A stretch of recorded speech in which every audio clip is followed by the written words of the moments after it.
Hey everyone, and welcome back to the network, where previously on this sort of quest to collect the Nintendo Power promo tapes, we took a look at Diddy Kong Racing for the N64. And in that video, I did mention that these came from a Facebook Marketplace pickup, and the other tape that I got for Donkey Kong Country. So this will be the tape that we'll take a look at today. The cool thing about this one is this is the first Nintendo Power promo tape that went out, at least in the United States. I believe that Japan may have had one before Donkey Kong Country, and Europe maybe somewhere in between, but pretty much I digress. So today we're going to be taking a look at Donkey Kong Country. It is a fan favorite. Everybody loves Donkey Kong Country, even though the minecart section just completely sucks ass. But without any further introduction, let's go ahead and pop this thing in the VCR and take a trip back to 1995.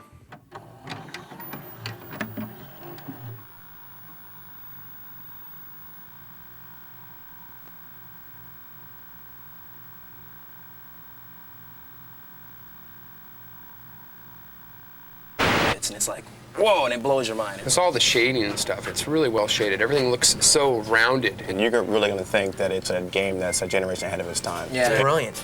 Last second timing stuff in there where you have to jump real quick. I think a lot of people are going to be surprised at the kind of game that Donkey Kong Country is.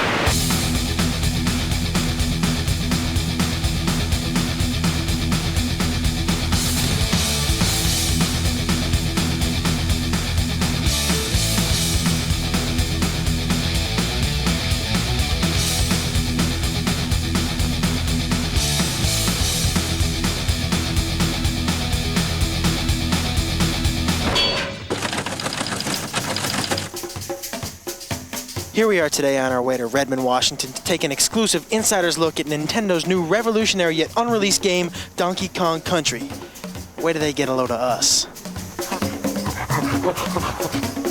Guys, we finally made it. Nintendo of America, the fortress. Let's find out what Donkey Kong Country is all about. Let's go inside. Let's do it. Hey, it's Ken Lobb, development manager. Hey man, how's it going? Donkey Kong Country, how you doing? Ken, what is the deal with this here? Yeah, we get a lot of letters and they like to put pretty pictures on the front of the envelope, so we'll stick it on the wall, you know? So, Ken... You want a banana? No thanks. Ken, I want in on this Donkey Kong Country thing. I want on the inside. I don't know. Ken, me and you, pal, we go back a long way? Come on. What do you think? Old time's sake? Okay, I'll take you to the treehouse. The treehouse? Gotta hope there's no climbing involved. Here it is. What's the password? Diddy. Password? Diddy? Yeah!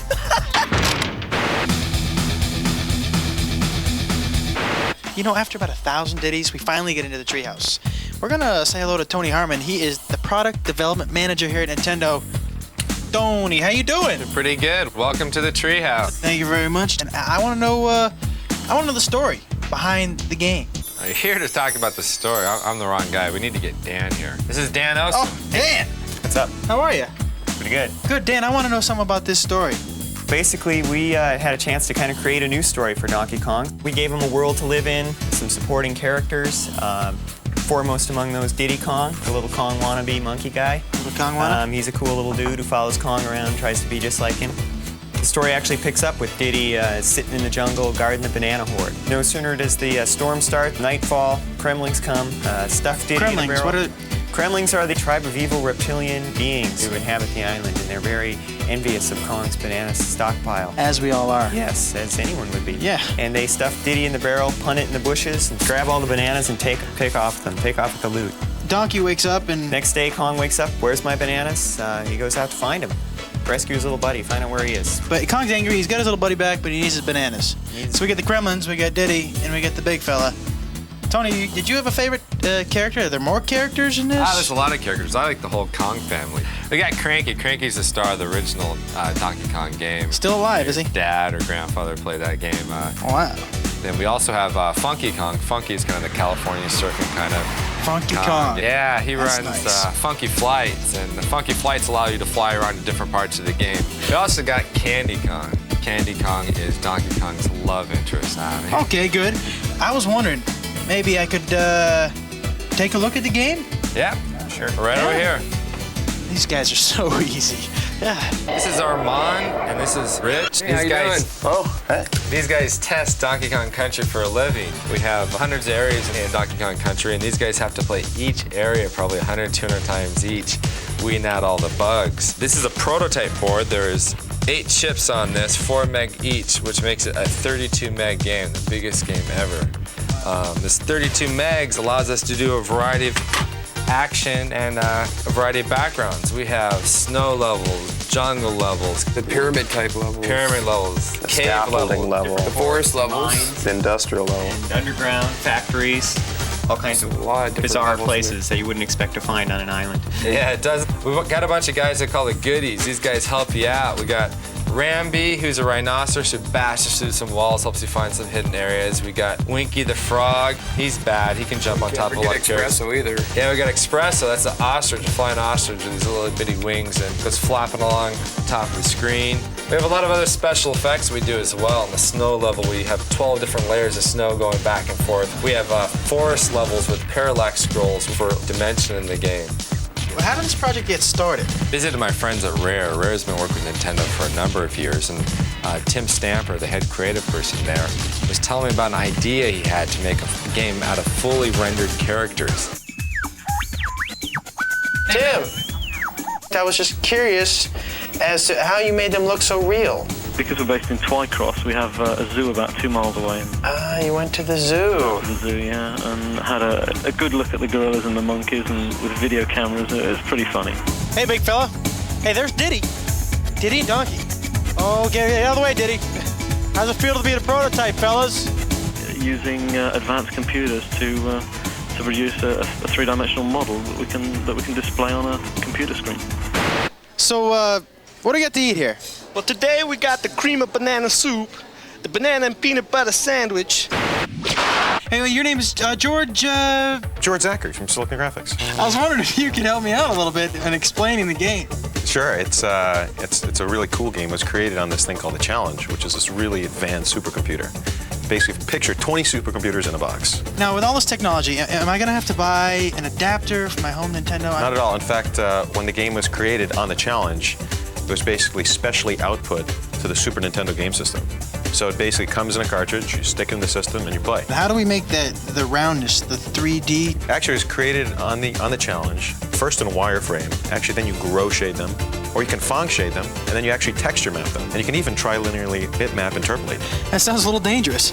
Let me ask you this. I heard downstairs something about ACM Yeah, that's technology. advanced computer modeling. Basically, what you can do with it is it lets you create fully realistic, fully rendered 3D graphics, so the person has a sense of really being there. Same computers that were used in Terminator 2, Jurassic Park, new movies like True Lies, Mask. A year and a half later, we're closing on the finish of the game. All right, here we are. We're about to talk to 2 guys who play this game 24 hours a day, 7 days a week. And guess what, folks? Guess what? They get paid. This is Henry. Henry, say hello. Hey, what's up? Henry, we were wondering if maybe you could show us a couple tips, some pointers.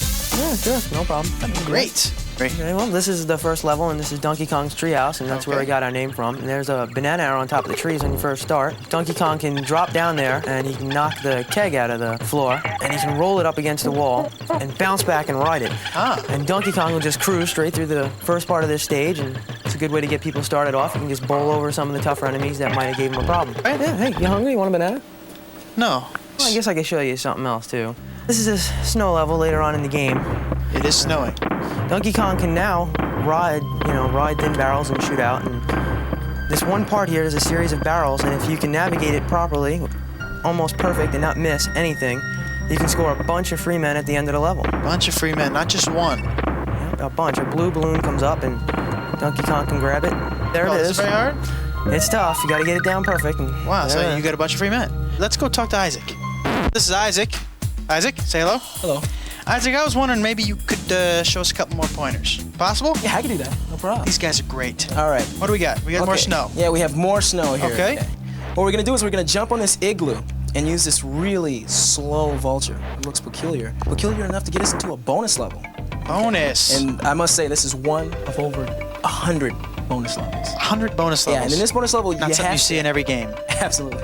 You have to guess which barrel that this golden medallion's going to wind up in. Like to take a guess? Yeah, the far right. Okay. Oh, you're very good. Very good. Okay, the second tip I'm gonna show you, it involves our little friend Diddy.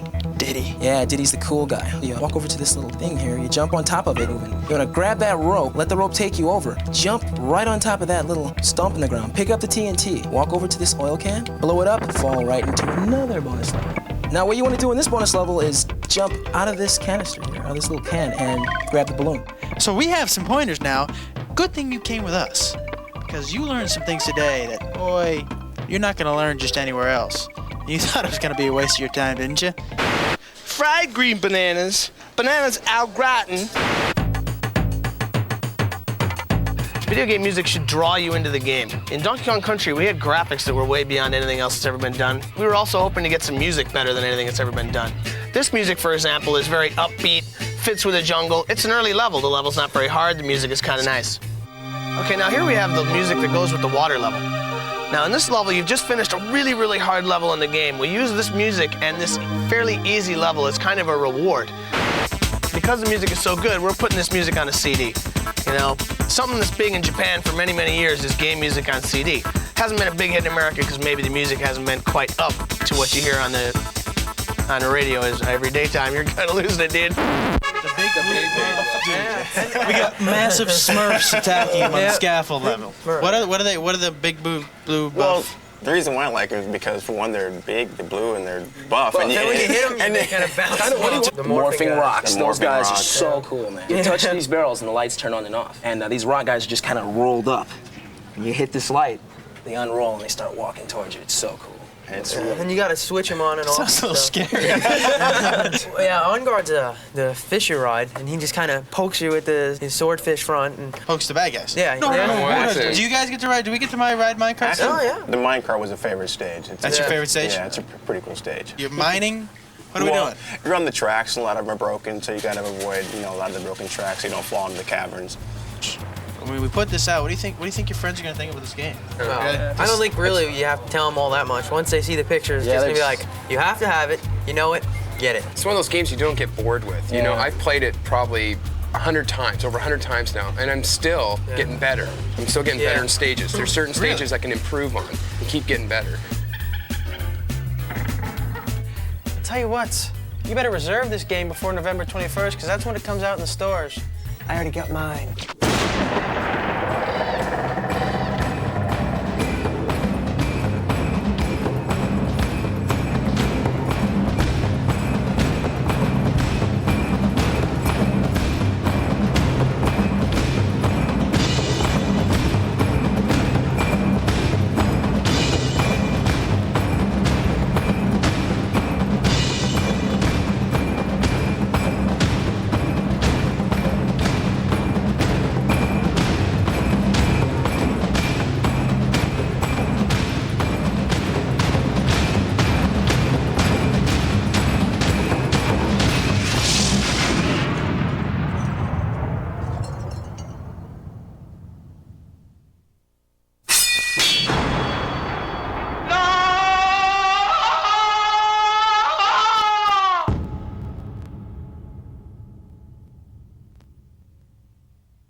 Okay, so that was Donkey Kong Country Exposed. I gotta say, like, for this being the first one, you can kind of see where the idea for these promo tapes kind of came from, as this almost was like, an on-the-field sort of news anchor reporting on things, trying to get some information, and then, with the Diddy Kong one, it was pretty much just the news, and then Hot News 64 literally was the news. It was like Entertainment Tonight. But I gotta say that in terms of the visual stuff of it, like them dropping the frame rates and then all these weird filters and stuff definitely were like an interesting design choice, and I'm kind of glad that they killed that prospect of things, going forward, because like for preservation purposes, or like if you're just trying to watch it, that stuff can be a little bit distracting. I guess it's good though for the people of the TikTok brain that we currently have in this day and age. And then the guy that was hosting it sometimes got like a little weird, and it seems almost like this was an unscripted thing. Like maybe the people, the devs knew that they were going to ask this type of question, and so they had that prepared. But the way he was doing it, evidently, I don't think they were very like keyed in on. Case in point, when they're talking about the music section and he's like jamming out or dancing or whatever, and the guy's trying to explain the music to him and he gets a little annoyed and is like, okay, dude, you're kind of, fritzing out there. But overall, it's an interesting tape. This is where it all started. The 12 promo tapes that came out in the United States really spawned from Donkey Kong Country, and then it just sort of evolved from there. And I'm very happy to say that, this is 3 of the 12, I believe, 13 tapes that are out there. It almost feels kind of like Slender in a way, but if you think about it, in Slender you're collecting 8 pages, and here in real life I'm trying to collect 13 vintage Nintendo Power pretty much commercials from the 90s. But go ahead and leave your thoughts down in the comment section down below on this tape. Like, how do you feel about it? Do you wish that the other 2 tapes kind of followed suit that this one did, or do you like the way that it kind of turned into, where it was more like just a straight up news report? Yeah, because I don't know. I don't know how I feel about it. I don't know. It just feels weird. It just feels weird. Thank you guys so much for watching. If you enjoyed, remember to drop a like and make that subscribe button glow so that you don't miss any future content. And if you guys happen to own any of these VHS tapes and don't mind sending them over my way, go ahead and head on down to the description to the link for our Discord server. Then you can go ahead and we can have a little conversation about maybe getting those things sent over. But with that, I will see you guys in the next one.